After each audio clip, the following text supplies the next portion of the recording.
Ni himataman abbaan seeraa akka jijjiiramuuf gaafatan. Namoonni kunneen gochii loogummaa waan irratti raawwatameef abbaan seeraa nuuf jijjiiramu jechuun mana murtii gaafatanii jiru. Naimaa Umar abukaatoo isaanii dubbisuudhaan gabaasa bal'aa qindeessiteerti. Galmee Qaasim Abdullaahi jalatti kan himataman namoonni 17 yakka mootummaa fonqolchuuf yaaluu joon himatamanii dhaddacha mana murtii waliigalaa Oromiyaatti deddeebi'aa jiru. Himatamtoota 17 kana keessa gaazexeessitoonni ONN Dassuu Duulaa fi Biqilaa Amanuus yakkuma wal fakkaataan himatamanii jiru. Galmeen himannoo abbaan alangaa isaanitti bane ulaagaa yakka ja'amee hin guutu jechuun gurmuun abokaattota hidhamtoota siyaasaa deebii barreeffama mana murtichaaf dhiyeessee ture. Manni murtii waliigalaa Oromiyaas himannoon hidhamtoota siyaasaa kanneen ulaagaa akka hin guutne Amanuus himaticha kufaa taasisuun jala murtii kennuu osoo qabu abbaan alangaa marsaa lamaa oliif akka himata isaa fooyyessuuf beellama qabee ture jiru. Himatamtoonni siyaasaa kunneen kunis gochaa loogummaa fi dhiibbaa mirga hidhamtoota siyaasaa kanneenii irratti raawwatamee ture jechuun dubbi himaan abaa'oo yeroo obbo Lammii Gammachuu Oromiyaa Miidiyaa Neetworkitti himanii jiru. Manni murtii waliigalaa Oromiyaa dhaddacha caamsaa 25 bara 2014 ooleen himannoon abbaan alangaa fooyyee dhiyaatu dhaggeeffachuuf qophaa'us abbaan alangaa yeroo lammaffaaf himata osoo hin dhiyeessin hafee ture jiru obbo Lammii Gammachuu.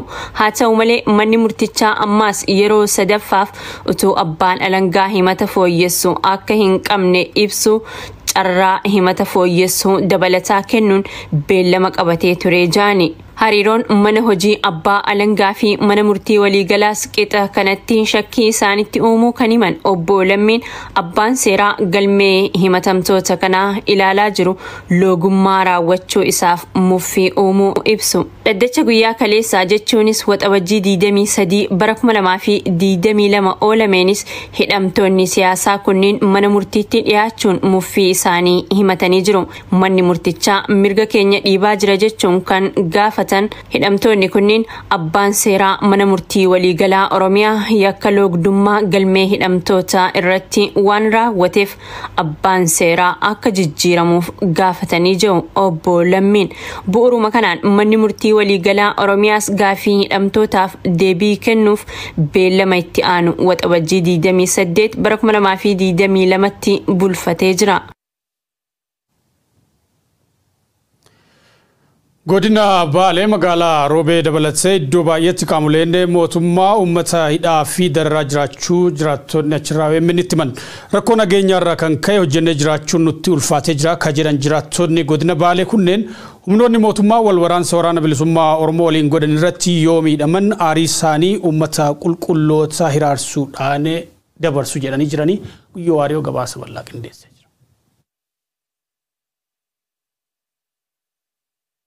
Godina Baalee darar qaamolee mootummaa nurraangaa jiraniif ba'aaf galbobbaaf galchuun dhabne rakkachuu jira jedhan jiraattoti bilbilaa yaada isaanii Oromiyaa Miidiyaa Neetworkitti himan. Godina Baalee magaalaa Roobeerraa odeeffannoo kana kan siin dabarsu uummata nagaa kararra deemanii caccabsaa jiru.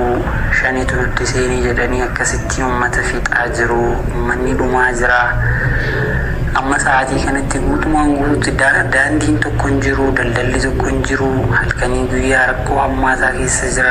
Magaala Roobee dabalatee aanaalee gammoojjii cufa keessatti hidhaan malee jabaatteetti fufta jedhan jiraattoti kunneen hojjanne jiraachuuf rakkisaa ta'u keessatti argamnaa jedhu. Dabbi faara waan uummata shoror keessa jira kanaaf sababi haleella waraanni bilisummaa Oromoo yookaan woboo loltuu biltsiginnaa irra godhee mo'atamanii jennaan gara magaalaa deebi'uun uummata kararra qabuun gargalchuu jiru jedhu. Aanaa muraasa keessaa aanaan akkaan odeeffadhetti aanaalee akka Gaarfaa akkasuma gandoota baadiyyaa aanota gammoojjii kana keessa magaalaa akka Gubbaa rakkoo ammaatu jira.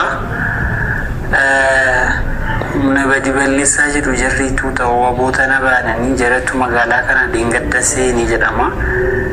Waraana isaaniitiin walitti dhukaasanii mo'atamanii jennaan immoo hawaasa magaalaa keessa hawaasa nagaa ummata waa tokko hin qabne dararaa jiru hidhaan fi jumlaadhaan ajjechaa waan birii barnoota ijoolleen addaan kutte. Gaagam siyaasaa ha Oromiyaa godinaalee cuuf keessa waggoottan sadeen bilxiginnaa deema jiruuf uummatii rakkoo jajjabduu kee jiraachuuf deddeebi'ee qommata. Sababa tokko malee manidhaa keessa yeroo dheeraaf ukkaanfamanii turfamuun ijjeefamuuf lafa ofirra godaansifamuun jireenya uummataa kutaalee hundi keessa qoruu jirti. Sagalee kana gaggabadheen dubbachaa jira. Haalli nageenyaa naannoo keenya jiru baay'ee jabaateera.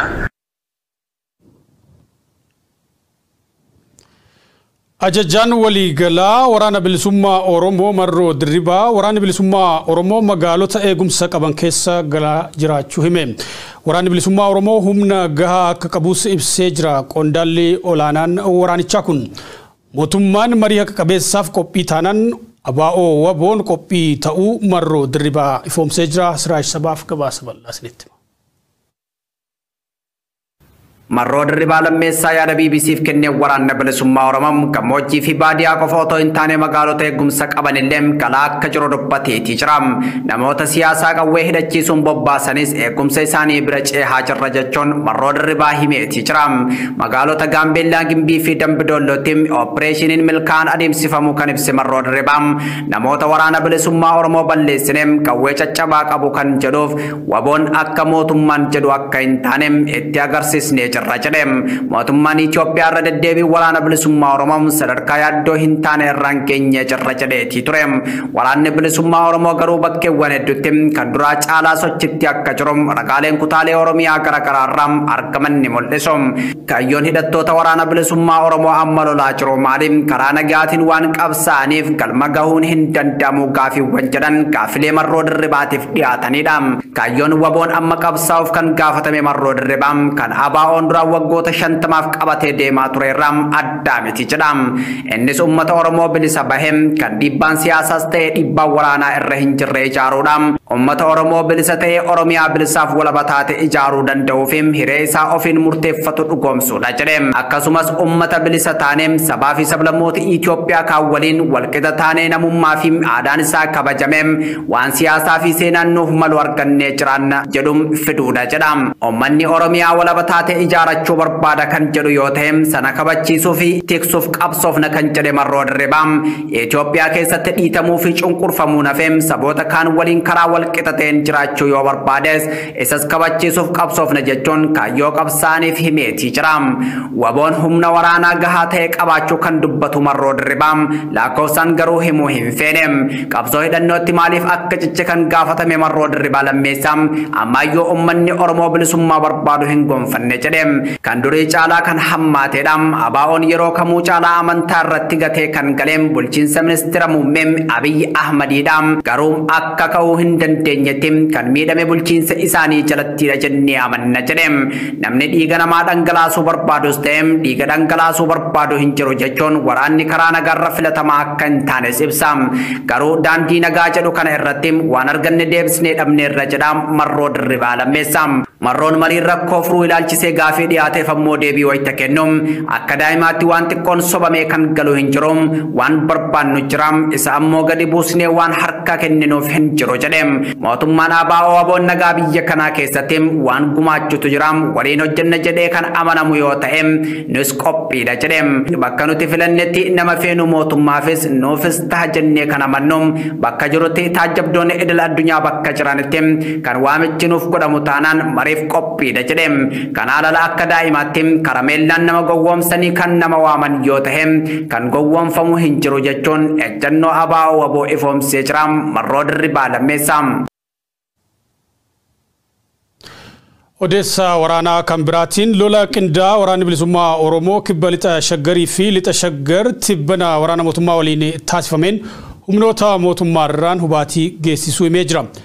Ajajoonni waraana bilisummaa Oromoo naannoo sanaa OMN akka himanitti guyyootaan dura magaalaa Dirree Hincinni taleellaa waraanni bilisummaa Oromoo raawwateen loltooti mootummaa 4 yoo dhuman 10 immoo madaa'aniiti jiru. Magaalaa Biloo Abbayyii jedhamuttis waraanni bilisummaa Oromoo haleellaa qindaa raawwateen loltoota mootummaa 10 fixuu ajajoonni naannichaa himanii jiru. Hidhannoo waraanaa hedduus waraanni bilisummaa Oromoo booji'eeti jira jedhan. humna mootummaa birmannaaf liibanjaawii magaalaa Abboonnoorraa dhufe waraanni bilisummaa Oromoo bakka Gaammoo Jibaat jedhamutti eegee lola irratti baneen shanfixuu fi hedduu madeessuu himanii jiru qondaalonni waraanichaa. Humna dabalataa biraa Jibaat magaalaa Shanirraa dhufe bakka Wanjii jedhamutti eeguun waraanni bilisummaa Oromoo lola biraa irratti baneen 4 yoo ajjeesu 8 immoo madeessuu ajajoota waraanaa naannoo sanaatu OMN itti hime. Humnoonni mootummaa haleellaa waraana bilisummaa Oromoo kanaan dallanan manneen uummataa gubuusii himaniitu jiru. Mootummaan gama isaatiin waraanni bilisummaa Oromoo sadarkaa yaaddoo hin taanerra gahee jira jedhee dubbatee ture tibba darbe.